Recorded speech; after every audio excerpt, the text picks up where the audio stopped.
I just feel a bit, apart from general nervousness, of course, I feel slightly off-kilter trying to introduce the second half, because I've just bought some two fascinating books, which look as if they would broaden what I have to say enormously, but I haven't actually had a chance to read them yet. So I just have to do with what I've got already. And Jay's poem in the anthology is connected with London, so there is a mention of St. Paul's and the Circle Line. I've read other poems of hers as well. And there's a strong London connection, I believe. You say in your bio that you are in a 100, a London-wide poetry project commissioned by TfL, and you've got the Croydon background, I believe. But there's also a lot of other spaces going on there, because Jay has had an enormous exaggerating, a large number of residencies, including in places as far away as the National University of Singapore, and also a local connection with Oxford, in that she studied here at Oriel College. So to get a bit closer to what she says about herself, she says, writer, artist and film programmer from London, who currently programs for BFI Flair, London's LGBT film festival, writes a regular column for Diva magazine and works with whatever DIY film festival. And then a science and technology strand at BFI Flair and the 100 project that I just mentioned. She has published 3 books, one that she's named here in the biography and more. And in the range of poems that I've read, they range all the way from social tension to private relationships, from very direct expressions to more indirect ones. And as I said, the books that I've brought here promise to extend the range that I've already seen, so I'm looking very forward very much to hearing you. Thank you so much. That's great.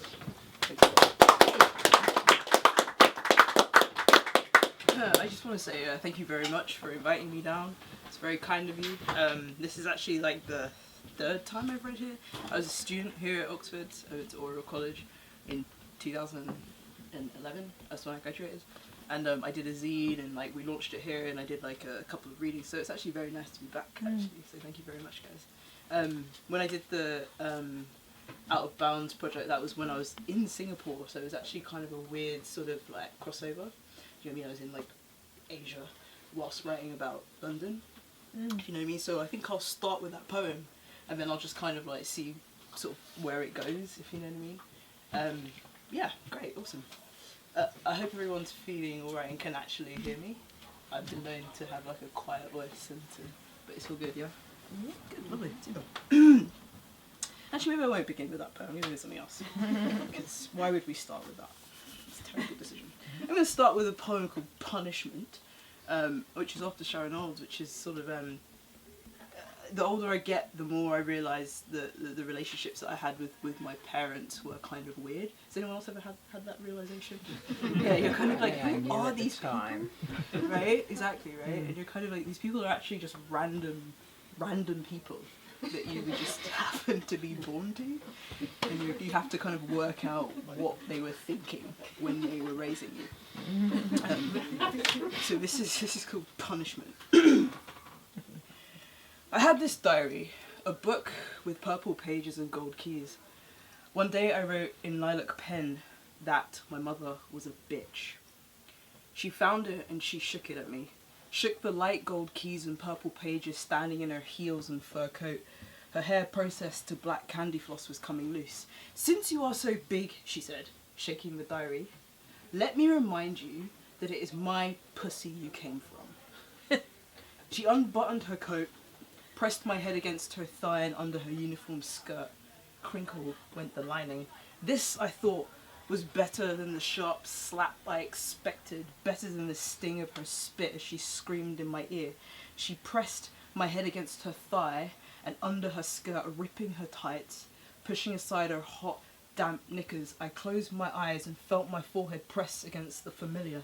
Something like me, of looser spores and unexpectedly dry and smelling of wet. "Since you are so big," she said, "let me remind you." And she told me with her body that I was a child using cuss words I didn't comprehend. "Since you are so big," I was hearing the source of her voice, no longer the breathy familiar, but the root of that timbre, the inner tom that hammered me into shape and sounded me out. Jesus, with her ankles in the stirrups, as she considered my name, and the far-off edges of her voice now sound drying in a kiln. Her heart is dark and clay, its rhythm in the thick vein pressed against my ear. I open my eyes and see the outside light below. I see the inside of her knees through the tunnel of her thighs and hear my head slick against her insides as she grips me for what will be the last time. Grips me, screams, and pushes me out. So maybe now I'll switch to poems about place and placement and so on. This is F12. I wrote this poem when I was quite young, and I used to be really crushed out on this blogger called Zojirushi. Does anyone have a rice cooker? I did. Zojirushi is actually the brand of a rice cooker, and I only discovered this recently when I moved house, and there was a rice cooker and it had her name on it. I was like, fuck my life. She named herself after a rice cooker. I didn't know that. Anyway, but F12 is actually was the name of one of her books. If anyone does photography, you will know that F12 f-stop. So you know, like how you get the light in, but F12 doesn't exist. It's not a real f-stop. Yeah, it's fake. Which is kind of interesting to kind of talk about London and to talk about my relationship with it. So this is called F12. That bit about the blogger that I was in love with was completely. Superfluous. Forget that. I have paired around your wrists with light. I will always have the deep crease in your thumb, your cupped and faceless hands around my limbless waist, my green skin against your blue skin transposed and rehung. You with your eyes closed on the circle line, into you with the deep crease around your mouth, into you with the shadow of St. Paul obscuring you, into a woman sipping, into a woman stepping from a bus into the wine chalk street. Twice. I am behind a lens, behind an eye, again behind a skull, behind a brain, behind a mind. My view is ragged, the frame is tall. All those people who made the world magic are gone and grown. I'm not ready for the flesh to double and double and double. I end the alphabet at you. I point, I click, I catch the second when your head was turned or when a dog leapt from a puddle at a bird. I shuttle the world into you, your two hands separate from you. Between this world and the next hour, I will gaze at you and you and you. I am behind the eye that froze you, feeling a dasheen. I am behind the gloss, behind the print, behind the page, behind the blunt lens that cut you out and kept you. So since we ended on a slightly sentimental note, then I'll read a poem called Souvenir. Anyone suffering from crippling heartache at the moment? No? Just me? Okay, fine. It's fine. What was that? Oh, you didn't hear what I said. I said, anyone suffering from crippling heartache at the moment? No? Yep. This is called Souvenir.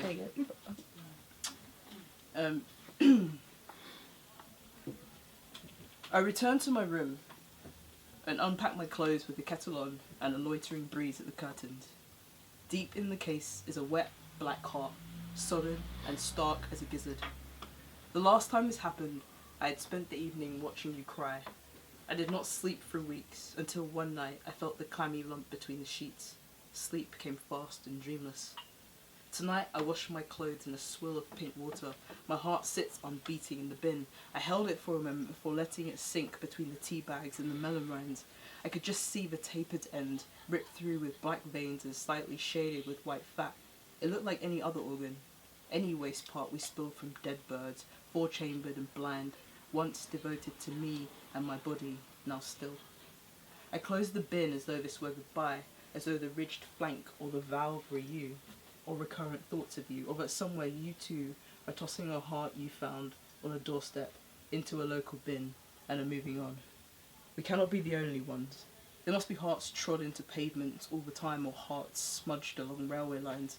Lost property must be full of them, some dropped and some purposefully left behind. They grow back if smaller and more hostile than before. But I admit that I enjoy these nights, empty-chested, cheerfully spent wringing old blood into a pail. There is no dull thud, and with total removal you bypass the tendency to dream. These nights are not as long or as empty as they seem. Can you hear me at the back? Yes. All good. Great. So, one of the books that I read, like, that really, like, did a lot for me was Soledad Brother. I don't know if anyone here's read that, Soledad. No, I don't know. Yeah, everyone's heard about it. It's, are you from California? Oh wow, that's intense. Yeah.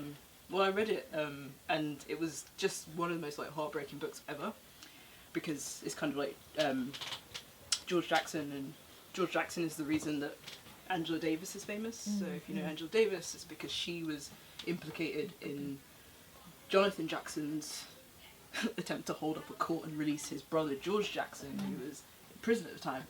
And it's just like, you read it and you're just kind of, I cannot believe that this is what happened to you, you know what I mean? Like, he was, I think he was 18 or so when he went to prison. He went on they used to have this kind of, like, 1 year to life sentence that they used to give people for, like, petty crimes. So he was kind of there until the end of his life. He was in there, I think, from 18 till he died when he was 35 or 36, in prison.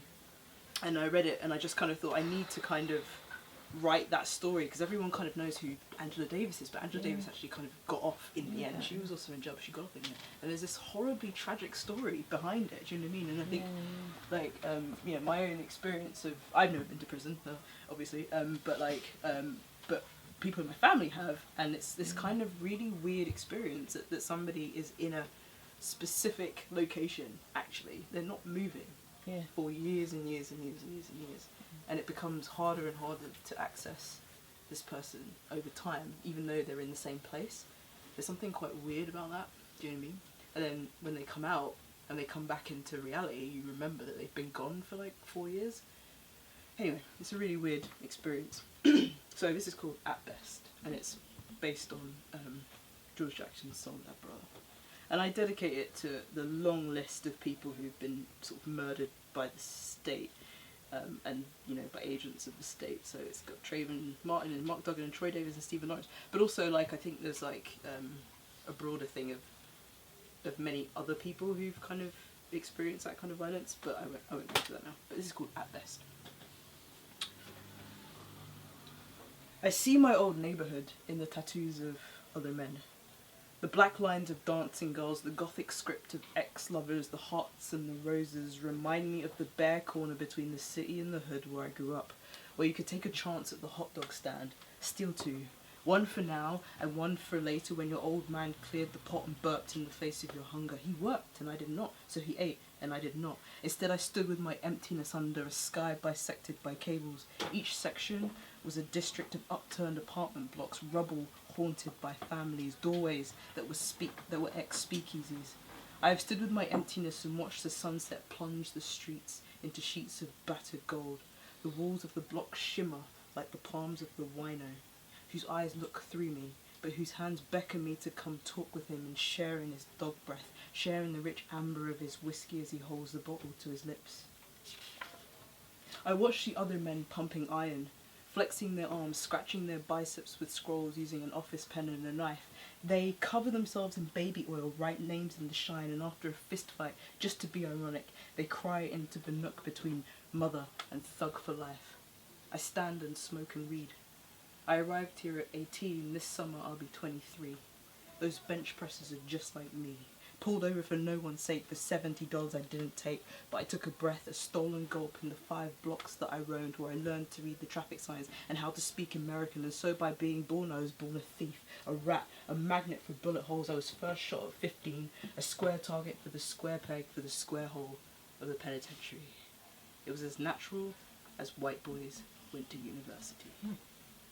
And so I have not seen the night sky for 5 years, but I see parts of it in the eyes of new boys whose terrified stare catches the light. I see a speck of Illinois at night. I see the grit of hope that although they're black, the guards will go easy as they're young. That hope is like the headlight of a stranger's car that pauses at the corner, turns and is gone. I was never there. I don't believe I was ever there. I was never there. I can't have been. I can't have jumped 10 feet from one block to the next or dodged the flashlight of the police. I can't have been. I was never there. Did I ever sip coke in the crisp night air as the streets cleared waiting for the outlaws to appear? Did I ever walk among the people? Was I ever a part, a face in the crowd, a body in the throng? I was a hustler, a player, and that was my part. Life is at best a nebulous shadow of vague contingency and the merest of possibilities to begin with. Life was my mother's hand and it became a fist that closed around me. Every day I wake up and this cell has gotten smaller, the ceilings a little lower, the shadows in the hall shorten till I cannot stretch or stand. One day they will be so close that their grey lips will hiss direct into my ear, sharp teeth and cold spit loud enough to hear, don't you know, don't you know, I'll take you in, I'll take you down, I'll take you up, I'll fuck you up, all that will be left is your outside, I'll take your inside, don't you know, now you know, these prison walls will come in close, make you wonder if you're dead. Make you wonder if you're dead until you die, you ugly, ugly fucking ape. A country, a city, a street, a room, a bed. A side of the bed, a dream. A country in that dream of the city, a city in that dream of the city, a street in that dream of the city, a window where I hear the sound of another life. Whoa.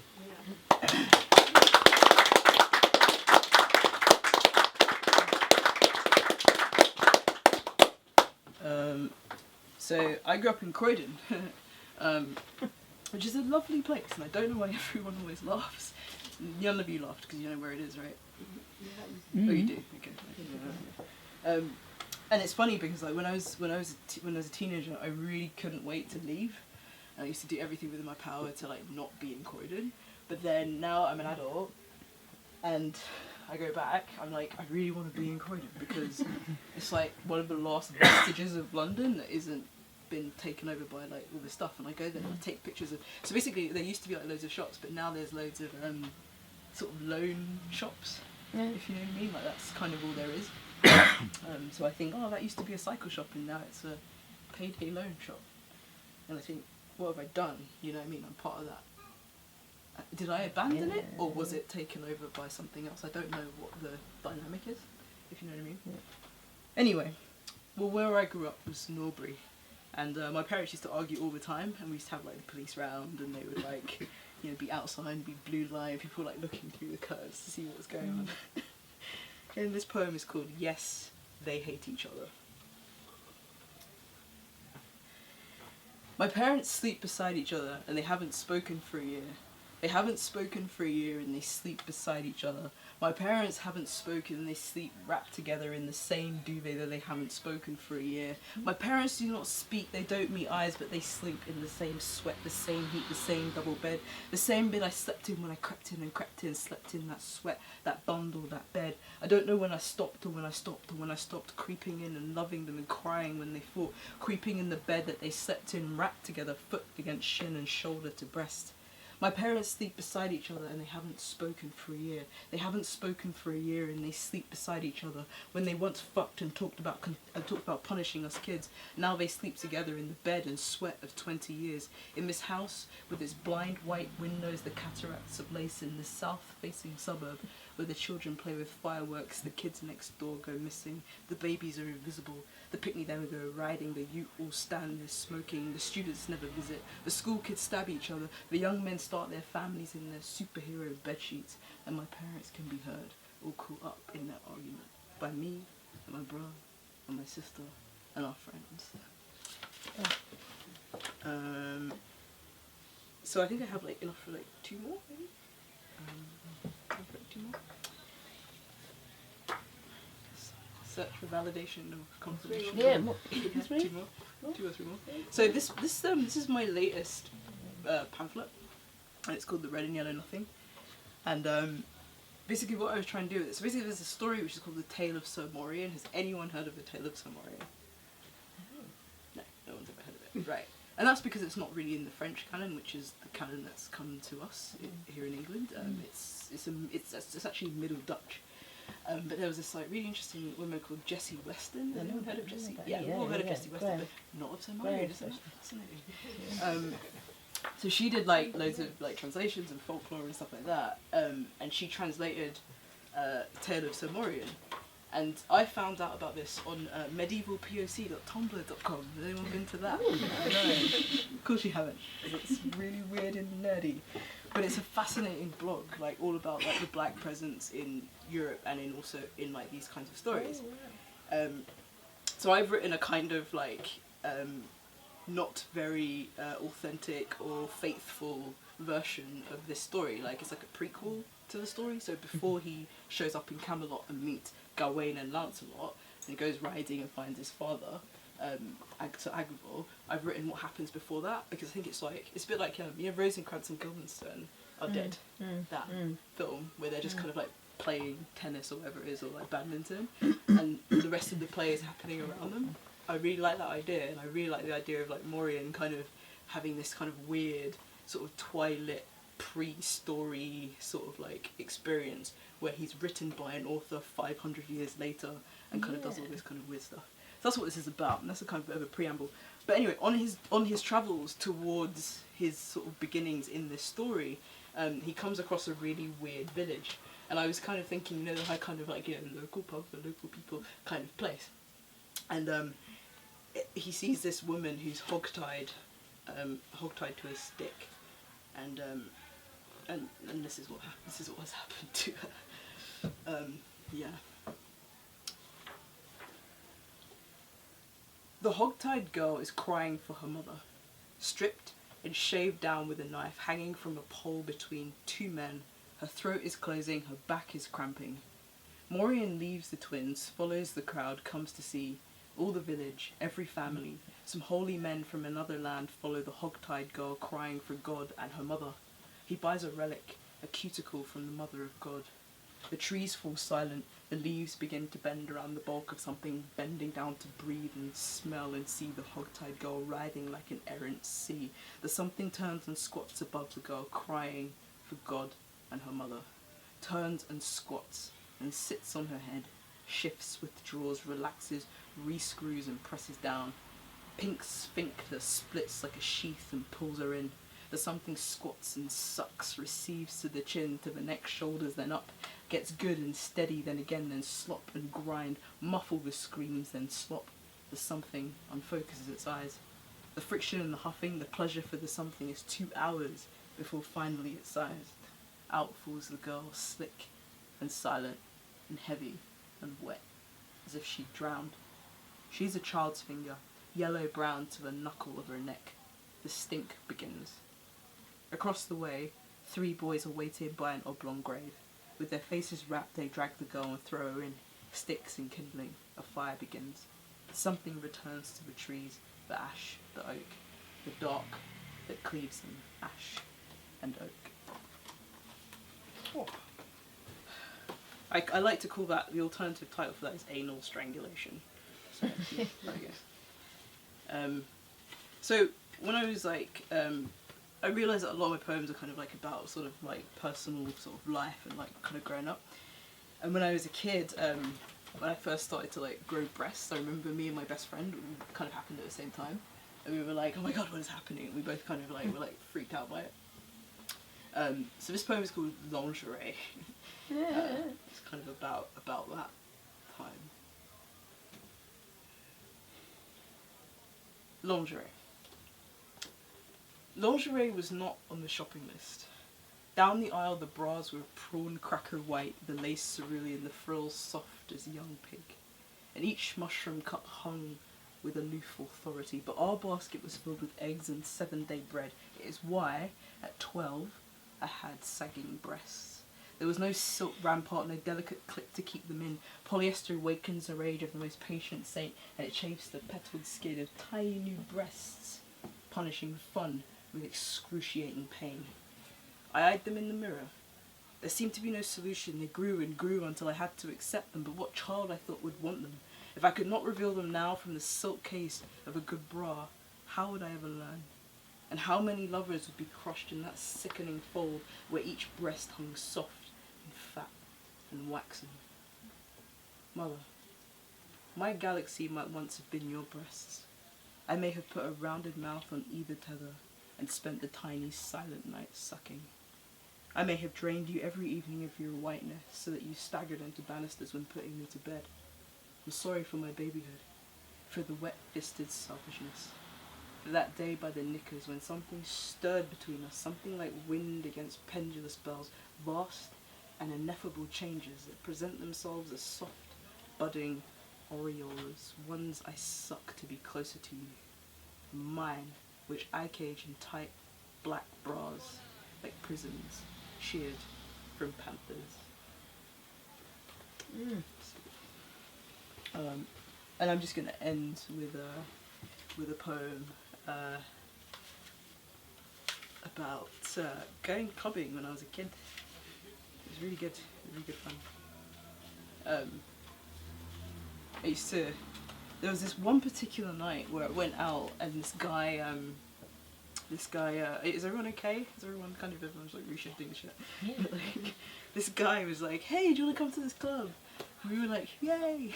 Obviously. And he got us to this club in Vauxhall under the bridge, and it was still quite seedy then. And he was like, he got us to the front and he helped us get in, and like he paid for all of us, and it was really nice. And then he was just kind of like, "Goodbye everyone, like have a nice night." And I was like, "Really?" Like, so I turned into a psychopath, and this is the result. This is called Tongues in Velvet, because you can't have a good time doing that. I'm going to end with this one, and thank you so much again for like inviting me to come and read to you all. It's been really nice. I mean, I found it great. I know how you found it. Tongues in Velvet. I don't remember the hotel, but I spent the first night kissing a man who at the party gave me vodka, lime and lemon, and we drank it from a bottle when he held me while my girlfriend stood there wide-eyed in the corner. We got into a taxi and we spent the twilight soaring, watched the sun seduce the buildings, watched it tangle in the starlight, and all the time I listened to the rumbling of the engine, to the sirens whirring past us as we sped all through the city. I couldn't make the stairs and I felt my phone vibrating with the urgency of seconds as they passed with vibrant colours through the vodka and the lemon. I remembered I was 15 and I saw his face was grinning as he helped me out the lift. And we spent the morning touching, making contact like two magnets, like two opposites repelling, like two planets, different orbits. I said I didn't know him, but my hands were not reacting. He was saying that he loved me, that he needed me this morning. Strangers touch you when you're ugly. It's a myth that you need beauty to be thrown against the wall, because you're flattered by attention, because no one's ever said that. They'll come speaking tongues in velvet, they'll invite you to be wanted, and sometimes you really needed this affection from a stranger, in a stranger world of club rooms of synthetic love and camphor. I've met those who've left their faces on the lonely floor of marriage. I've met boys who stand in fishnets on the corner dressed as women. And when the morning comes, with its yellowing of secrets, with its own vicious police force, then it happened, it's apparent. But we spend the morning touching, making contact like two magnets, like two opposites repelling, like two planets, different orbits. We say that we don't know them. In their passion, they're not listening. But we really want to love them. We needed them this morning. Thank you very much for